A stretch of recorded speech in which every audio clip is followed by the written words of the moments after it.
Il est essentiel d'avoir une bonne fonction cardiaque et des artères et des veines en bon état pour faciliter la greffe rénale.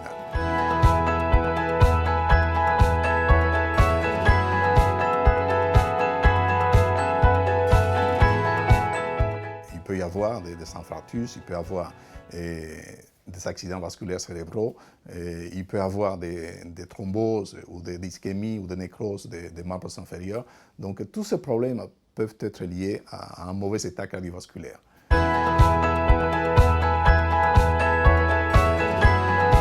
Le système cardiovasculaire chez les malades qui ont une maladie rénale chronique va s'altérer essentiellement par deux mécanismes.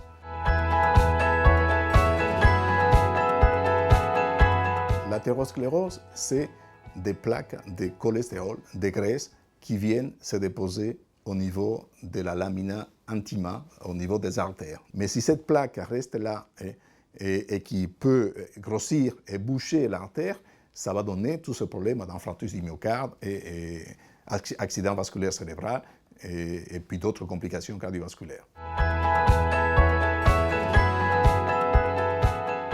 Il y a aujourd'hui ce qu'on appelle un lien très étroit entre le métabolisme de l'os et le système cardiovasculaire.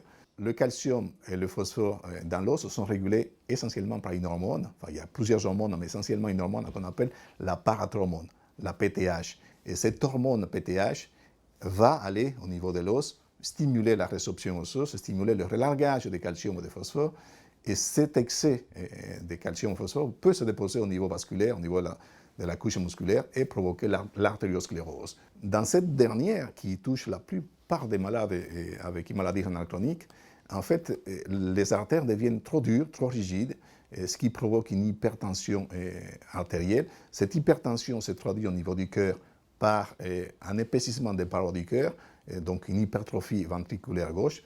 Et cet épaississement cardiaque peut amener jusqu'à l'insuffisance cardiaque. Et si on a une insuffisance cardiaque, ça va vous limiter les chances à avoir une greffe rénale.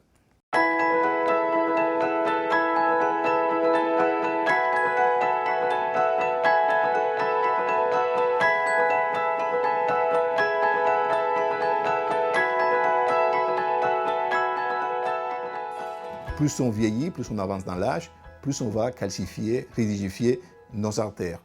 Et vous voyez que c'est un facteur qui est quand même très important pour quelqu'un qui attend une greffe.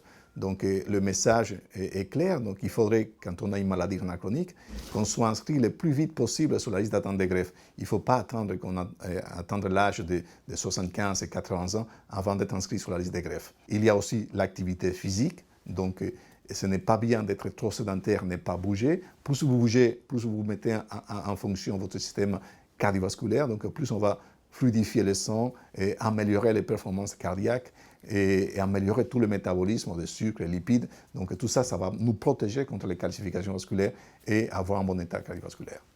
Il est aujourd'hui essentiel, d'une part, de contrôler les apports nutritionnels en phosphore. Donc il ne faudrait pas manger plus de 600-800 mg de phosphore par jour. Et également, il faut contrôler les apports calciques. Il ne faut pas dépasser 1,5 g, 1500 mg de calcium par jour.